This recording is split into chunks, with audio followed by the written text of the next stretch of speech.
चाहे एक क्षण को कृष्ण को भूल जाएंगे, लेकिन ब्रज में एक क्षण भी राधा रानी को नहीं भूल पाएंगे। याद रखना इस बात को। एक और बात बता दें, ब्रजवासी हैं, दिल से बोल रहे हैं, दिखावटी कोई माहौल नहीं है अपन का। कृष्ण चले गए ब्रज से, एक भी ब्रजवासी नहीं मरा, एक भी ब्रजवासी ने प्राण नहीं त्यागे कृष्ण के जाने के बाद। 100 वर्ष तक प्रत्येक ब्रजवासी जिंदा रहा। जानते हो क्यों? क्योंकि अकेली किशोरी जी उनके प्राणों का आधार बनी हुई थी। किशोरी जी के रहने पर किसी भी ब्रजवासी का प्राण नहीं गया, क्योंकि किशोरी जी थी, राधा रानी थी। और सच बताएं, कृष्ण की तरह अगर किशोरी जी चली गई होती, हम कसम खा रहे हैं, एक भी ब्रजवासी नहीं बचता, एक भी नहीं, सबके सब प्राण त्याग देते। जब तक इस रज का सेवन नहीं होगा तो राधा नाम का परिचय बिना रज और रसिक के प्राप्त नहीं हो सकता। और जिनको प्राप्त है उनको प्रमाण की जरूरत नहीं, जबकि देख लो, यहां ये वो धाम है जहां वंशी में और अपनी वाणी में निरंतर राधा राधा स्वयं श्री कृष्ण रटते रहते हैं। जिनको ज्ञानियों ने प्रणव ओंकार स्वरूप से जपा, भक्तों ने विविध नाम रूप से जपा, वो प्रभु जिस राधा द्वेक्षरा पराविद्या अश्रु बहाते हुए राधे मम जीवनम, राधा ऐसा ये मेरा जीवन है, कैसे जानोगे? ये महल की बात है, राज दरबार की बात तो पढ़े लिख के उनके जनाने से जितना जान पाए जान लो।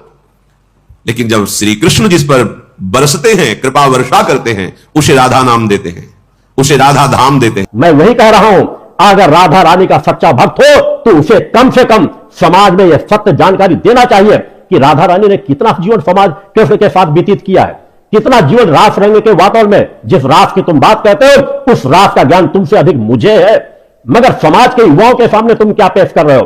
किस तरह की तस्वीरें लगाई जा रही हैं, बाल बालाओं को लिवा करके डांस कराया जा रहा है, भगवान कृष्ण के महान व्यक्तित्व को जीरो में किया जा रहा है। कहा क्या जाता है, हमारी राधा जी के इच्छा के बिना कान्हा तो 1 इंच भी इधर उधर पैर नहीं रख सकता।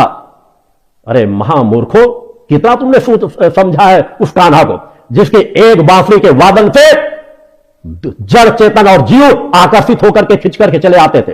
राधा रानी भी चली आती थी। क्या राधा रानी के कहने से ही उन्होंने अपनी जीवन की यात्रा तय की है? उन यात्रा को बताओ, मैंने इसीलिए कहा है, समाज को नहीं बताया जा रहा। ये राधा नाम, ये वृंदावन धाम, ये प्रिया प्रीतम का प्रेम रस, ये तो हमने कहीं पढ़ा नहीं। तो कितना पढ़ा तुमने? राधोपनिषद है, पद्म पुराण पाताल खंड में पढ़ के देखो, कितना पढ़ा है। भगवान के ऐश्वर्य का अंत पा गए, अथाह ज्ञान समुद्र भगवान को जान गए। जितने ग्रंथ, जितने पंथ समाज तक चल रहे, पर पूर्ण कोई कह सके कि मैं जान गया, असंभव। जो जान गए वो वैसा ही बोलते कि जितना जनाया उतना जान गए। भगवान शेष जी निरंतर 2000 जिह्वा से भगवान का यशगान करते रहते, फिर भी पार नहीं पाए। असित गिरि समम स्यात् कज्जलम सिंधु पात्रे सुरतर वरुशाखा लेखनी पत्र मूर्वी लिखद यद ग्रहीत्वा शारदा सर्वकालम तदपि तो गुणा नाम मीश पारम नयासी। स्वयं सरस्वती जी लिखने वाली हो, भूमि को कागज बना लिया जाए, समुद्र को स्याही बना लिया जाए, समस्त वृक्षों को कलम बना लिया जाए, और अनंत काल तक महामहिम सरस्वती जी लिखे तो भी हमारे भगवान की महिमा अगोचर ही है, अथाह ही है, अगाध ही है, पार नहीं पा सकती। और किसकी बुद्धि की बात? उन प्रभु का ये एकांतिक प्रेम रस है वृंदावन, कैसे जान पाओगे? वेदान्नपि संन्यस्ति सकेवलम अवच्छिन्न अनुरागम लभते। त्रिगुणातीत अवस्था जो भगवदानंद की अनुभूति कराती है, उसके लिए श्रीमद् भगवद गीता जी में भगवान ही आदेश कर रहे हैं, त्रैगुण्य विषया वेदा निस्त्रैगुण्य भवार्जुन।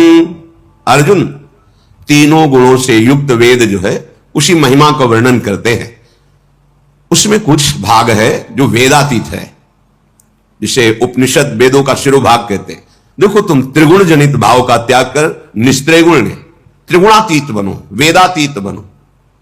अब जिस अनुराग की बात करते हैं देवर्षि नारद जी, उसमें उदाहरण देते हैं, यथा ब्रज गोपिका नाम। हम जिस प्रेम को कह रहे हैं कि वो वेदातीत है, उसमें डूबी हुई कौन है? बोले यथा ब्रज गोपिका नाम, गोपीजन। गोपीजनों को जो प्रेम प्राप्त हुआ, तो बोले आधाय मूर्धनि यदा पुरुदार गोप्य काम्यम पदम प्रिय गुणैरपि पिच्छ मौले। जिन्होंने श्री जी लाडली जी के चरण रज को माथे पे धारण किया, वो कांता भाव से भजने वाली महाभाग्यशाली ऋषि मुनि वंदित चरणारविंद गोपीजन। श्याम सुंदर को अपने प्रेम से रिझा लिया। वो प्रेम कहां से प्राप्त हुआ? लाडली जी के चरणों से। यत पाद पद्म नक्षचंद्र मणि छटाया विस्फुर्जितम किमपि गोप वधु स्वदर्शी पूर्णानुराग रस सागर सार मूर्ति साराधिका मही कदापि कृपाम करोतु। हमारी लाडली जो प्रेम समुद्र लालजू के हृदय का मूर्तिमान प्रेम, लालजू को ही नहीं जान पाए तो लाडली जू के इस प्रेम महामहिम को तो बाहर के लोग सोचते हैं राधा नाम तो हां नहीं परिचय में है, ये लालजू के हृदय का गुप्त प्रेम धन है। ये ब्रज 84 कोष मंडल श्री लाडली जू का वन विहार स्थल है। विविध लीलाएं, जब तक इस रज का सेवन नहीं होगा तो राधा नाम का परिचय बिना रज और रसिक के प्राप्त नहीं हो सकता। और जिनको प्राप्त है उनको प्रमाण की जरूरत नहीं, जबकि देख लो यहां ये वो धाम है जहां वंशी में और अपनी वाणी में निरंतर राधा राधा स्वयं श्री कृष्ण रटते रहते हैं।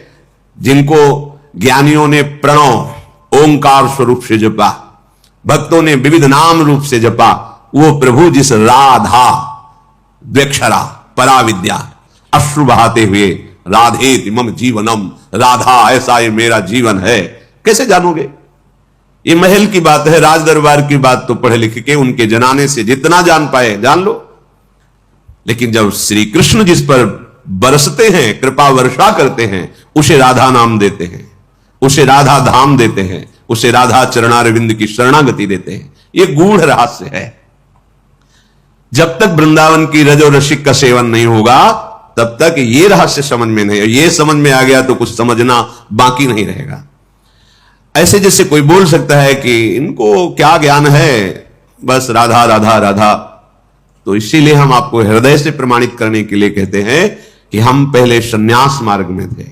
भगवान विश्वेश्वर ज्ञान समुद्र आदि गुरु भगवान शंकर आचार्य हैं, उनकी शरणागति होकर जितना उन्होंने जनाया, ये केवल पूरी भावुकता की बातें नहीं कि भाई अंधविश्वास और बस लग गए पता नहीं क्या, ऐसा नहीं है। एक एक कदम बहुत सावधानी से, केवल पूरी भावुकता वाला जीवन नहीं रहा है, तार्किक जीवन रहा है। किसी बात को समझना, अनुभव करना, तब आगे बढ़ना।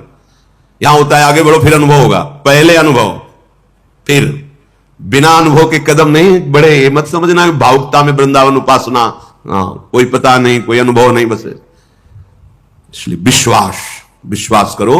ये राधा नाम, ये रसमयी उपासना, ये अलौकिक दिव्य चिदानंद धाम महारानी जी की कृपा से मिला है, श्री जी की कृपा से मिला है। ये बाहर के जो शब्द हैं इनको श्रवणेंद्रिय में सुनना बंद करो। जिनको न राधा नाम का परिचय है, न राधा धाम का परिचय है, न राधा रूप का परिचय है, न राधा रस का परिचय है, वो क्या बाहर से देखेंगे तो उनको रास का मतलब समझ में आता है, नाच गाना, और भी निकृष्ट भाव में इसका प्रवेश कर देंगे।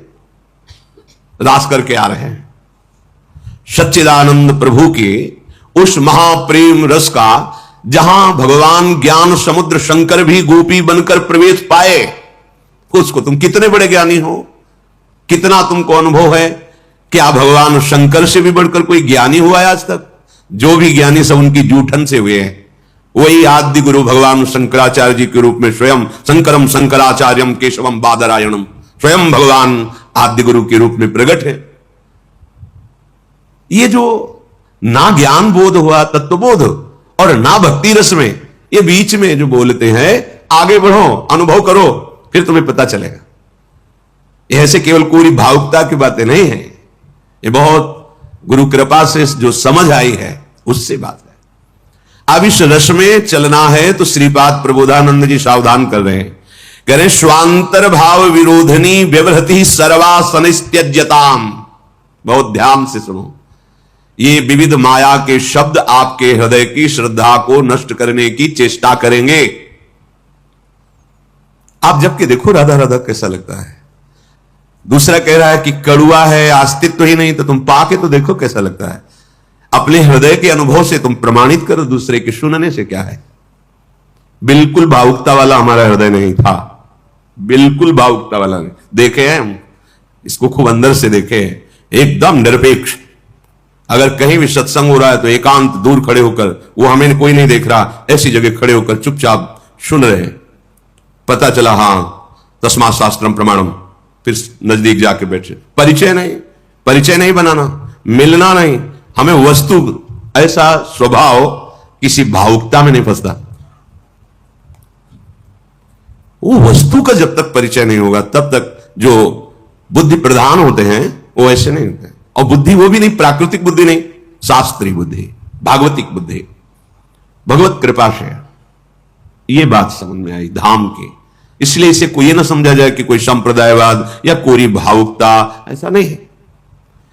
जो शास्त्र में लिखा वो जब छाती में आता है ना, सब अंगूठे पे होता है, कुछ समझ में नहीं आता। फिर जाने मोरी छाती मेरे तो गिरधर गोपाल दूसरो न कोई, श्री राधा जुग चरण निवास, हर समय गोरे चरणारविंद में ही वास हो रहा है।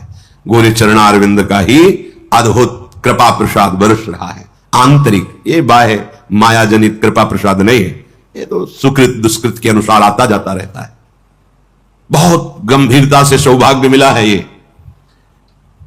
ये बाहर केवल बुद्धि का विलास।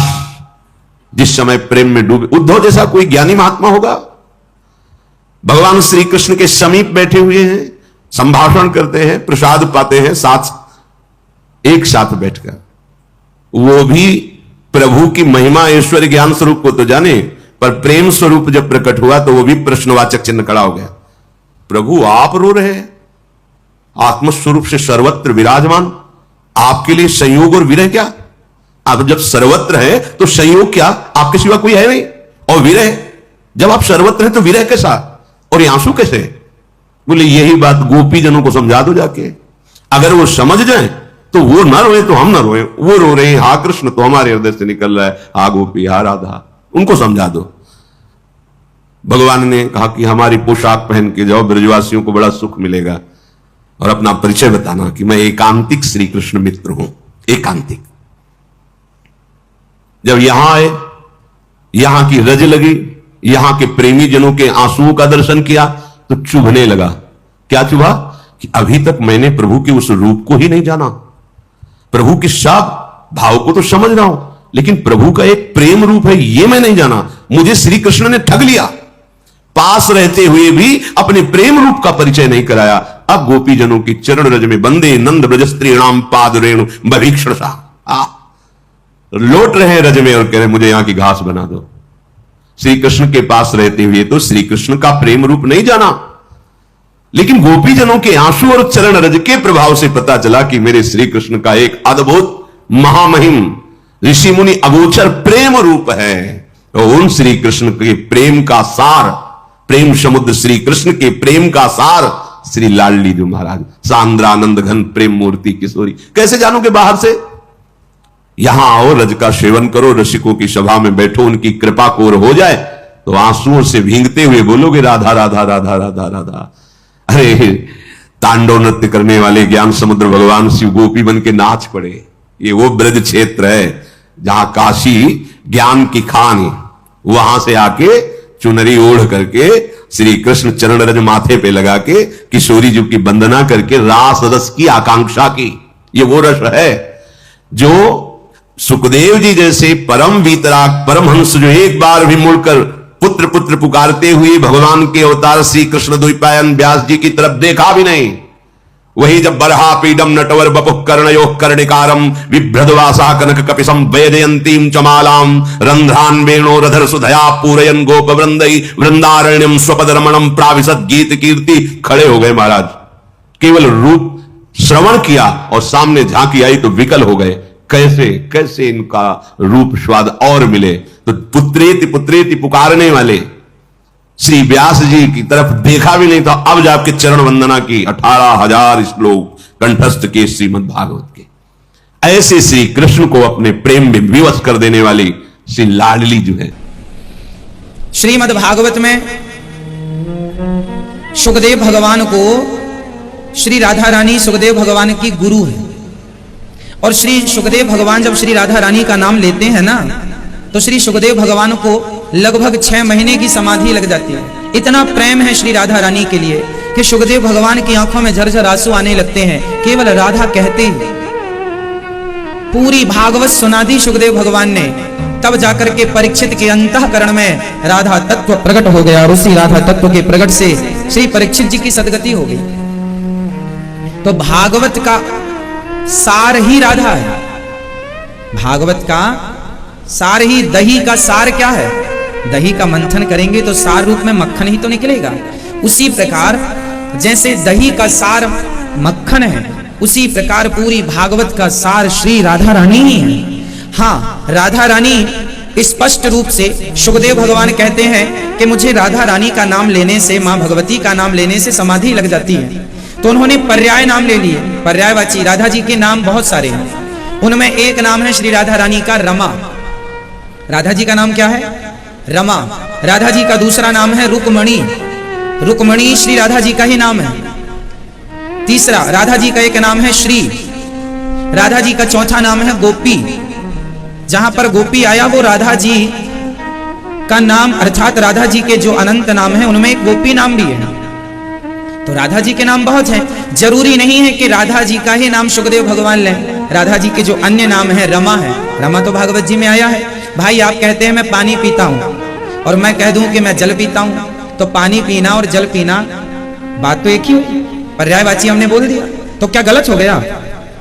आपने कहा नहीं जी आप पानी पी रहे हैं, हमने कहा नहीं हमने जल पी लिया, तो क्या गलत हो जाएगी बात? उसी तरह राधा रानी भागवत जी में एक जगह नहीं, हमने अपनी बात ही शुरू की थी कि महापुरुष हमें डांटने लगे, अरे आप तो अर्च का अनर्च कर रहे हैं, जबकि हमने अर्च किया ही नहीं। जब कोई युद्ध होता है, देखिए भाव जगत होता है, एक शास्त्रों का एक अर्थ निकलता है व्याकरण से और एक अर्थ निकलता है भाव से। अब जैसे भागवत जी का ही एक प्रसंग है कि भगवान श्री कृष्ण को देखकर जब पूतना मौसी आई तो भगवान श्री कृष्ण ने पूतना को देखकर अपनी आंखों को बंद कर लिया। भगवान ने नेत्र बंद कर लिए। अब भगवान ने नेत्र क्यों बंद किए, इस पर कोई व्याकरण का सूत्र नहीं लगेगा। इस पर भाव संतों ने अपने अपने ढंग से दिए कि भगवान श्री कृष्ण ने आंखें इसलिए बंद कर ली क्योंकि पूतना अविद्या है और भगवान को लगा कि अविद्या को नष्ट करना ही लीला की शुरुआत है, इसलिए भगवान ने नेत्र बंद कर लिए। नेत्र बंद करने का दूसरा कारण यह है कि भगवान के एक नेत्र में चंद्रमा है, एक नेत्र में सूर्य। सूर्य चंद्रमा भगवान के नेत्र में विराजते हैं, भगवान के नेत्र वही है, सूर्य और चांद। दोनों ने अपने अपने दरवाजे बंद कर लिए कि मैं पूतना को आप तारेंगे तो मैं नहीं आने दूंगा अपने धाम। माना कि भगवान ने आंखें इसलिए बंद कर ली कि आंख बंद करके मानो शंकर जी से कह रहे हैं मौसी जी का जहर आप पी लीजिए। आंखें इसलिए बंद कर ली कि पूतना का तन सुंदर है, मन सुंदर नहीं है। जिसका तन सुंदर होता है, मन सुंदर नहीं होता, ऐसों को हम देखना भी पसंद नहीं करते। ये क्या है? ये अपने अपने भाव है। यहां कोई व्याकरण काम नहीं कर रही है, यहां भाव काम कर रहे हैं। हर महापुरुष ने अपनी अपनी टीकाओं में ये भाव प्रस्तुत किए। तो एक भावनात्मक अर्थ होता है। तो मेरी भावना तो ये है कि श्रीमद् भागवत में प्रत्येक श्लोक श्री कृष्ण है और श्लोक का जो अर्थ है वही श्री राधा रानी है। तो मुझे तो भागवत जी में राधा रानी दिखती हैं। जहां मुझे रा दिखाई पड़ जाता है वहीं मैं राधा मान लेता हूं, जहां धा दिखाई पड़ जाता है वहीं मैं राधा मान लेता हूं। आधा नाम भी भाई वाल्मीकि जी ने उल्टा नाम जपा, उल्टा नाम जपत जग जाना वाल्मीकि भय ब्रह्म समाना। हम अर्थ की बात ही नहीं करते, हम तो पाठ की बात करते हैं, भाव की बात करते हैं। यदि भाव की दृष्टि से यदि मैं कहूं कि भागवत जी में राधा जी हैं रुक्मणी के रूप में, रमा के रूप में, तो क्या आपत्ति है? राधा जी के नाम से ही तो शुकदेव भगवान की समाधि लगती है, रुक्मणी जी के नाम से तो नहीं, पर्यायवाची हो गया। तो भागवत जी में इस प्रकार पर्याय करके नाम तो हैं। यहां पर जो है कि राधावंतो, यहां पर जब राक्षस लोग देवता लोग युद्ध कर रहे थे तो एक भाव है, ये मेरा अपना भाव है कि सभी देवता युद्ध कर रहे थे। उस समय जैसे कोई युद्ध करता है तो चिल्लाता है ना हर हर महादेव या जय श्री राम, कुछ तो बोलेगा ना, युद्ध करते समय कोई तो उद्घोष करेगा। तो जो देवता थे वो भी तो श्री राधा रानी के उपासक थे। तो राधा रानी कोई द्वापर में ही है ऐसा नहीं, राधा रानी तो सदा से हर युग में है। तो देवता जब श्री समुद्र मंथन हुआ, अमृत की लड़ाई हुई अमृत के लिए, उस समय देवता राधा राधा कहते हुए राधावंतो भटान मृधे, अर्थात राधा राधा कहते हुए युद्ध कर रहे थे। ये मेरा भाव है। जैसे कि भगवान श्री कृष्ण ने नेत्र क्यों बंद किए, इसके तमाम भाव हैं। यहाँ कोई व्याकरण नहीं लग रही है या कोई सूत्र नहीं लग रहा है व्याकरण का कि भगवान ने नेत्र क्यों बंद किए, इसके अब सूत्र से काम बनेगा, भाव से काम बनेगा। यहाँ भाव है। भगवान श्री कृष्ण को मां यशोदा ने बांधा है और 2 अंगुल रस्सी कम पड़ गई। 2 अंगुल ही रस्सी क्यों कम पड़ी। यहां भी बड़े बड़े विद्वानों ने अपने भाव ही प्रकट किए हैं कि जब तक भगवान की कृपा ना होगी तब तक भगवान बंधन स्वीकार नहीं करेंगे। तो यहां भावनात्मक अर्थ होगा, यहां कोई व्याकरण का सूत्र काम नहीं करेगा, है ना। उसी तरह ये दास अनिरुद्ध अपनी बात पूरी करे उसके पहले ही महापुरुष अपनी बात शुरू करते हैं और मुझे गलत सिद्ध करने की कोशिश करते हैं। चलिए, मैं तो उनका दास हूं, शिष्य हूं, मैं तो गलत भी हो सकता हूं, पर एक बात बताऊं, यदि मुझे भागवत जी में राधा जी का दर्शन होता है प्रत्येक अक्षर में, जहां राधा है, जहां रा है, जहां धा है, यदि मुझे राधा जी का दर्शन होता है और यदि राधा जी का दर्शन होना भागवत जी में यदि ये मूर्खता है, तो फिर मैं ऐसा मूर्ख ही अच्छा हूं, फिर मैं ऐसा मूर्ख ही अच्छा हूं। ऐसी विद्वत्ता से मैं क्या करूंगा जिस विद्वत्ता से मैं राधा ही ना देख पाऊं भागवत जी में। इसलिए यदि कोई ये कहे कि आप तो भागवत जी में, अब देखिए द्वितीय स्कंद के 4th अध्याय का 13वां श्लोक है, जहां सुखदेव भगवान कह रहे हैं राधसा, स्पष्ट राधसा लिखा है। सुखदेव भगवान कैसे हैं कि देखिए, जब बाप अपनी बेटी का विवाह करता है ना, तो बाप बहुत रोना चाहता है पर वो अपने आंसुओं को संभालता है, लेकिन फिर भी कितना भी संभाले बाप, बेटी के प्रेम में कहीं ना कहीं आंसू टपक ही जाते हैं। उसी प्रकार माना कि सुखदेव भगवान को 6 महीने की समाधि लग जाती राधा कहने से, बहुत संभाला सुखदेव भगवान ने अपने आप को कि कहीं राधा ना निकल जाए मुंह से, नहीं समाधि लग जाएगी, फिर 7 दिन में परीक्षित को भागवत कौन सुनाएगा, बहुत संभाला। फिर भी राधा कहीं ना कहीं, जैसे बाप अपनी बेटी के वियोग में रो ही पड़ता है कितना भी संभाले, ऐसे सुखदेव भगवान के मुंह से ना चाह करके भी राधा निकल ही गया, राधसा निकल, भले अर्थ में अब पूरा नहीं निकला, मतलब बाप के आंसू टपके, कुछ कुछ टपके।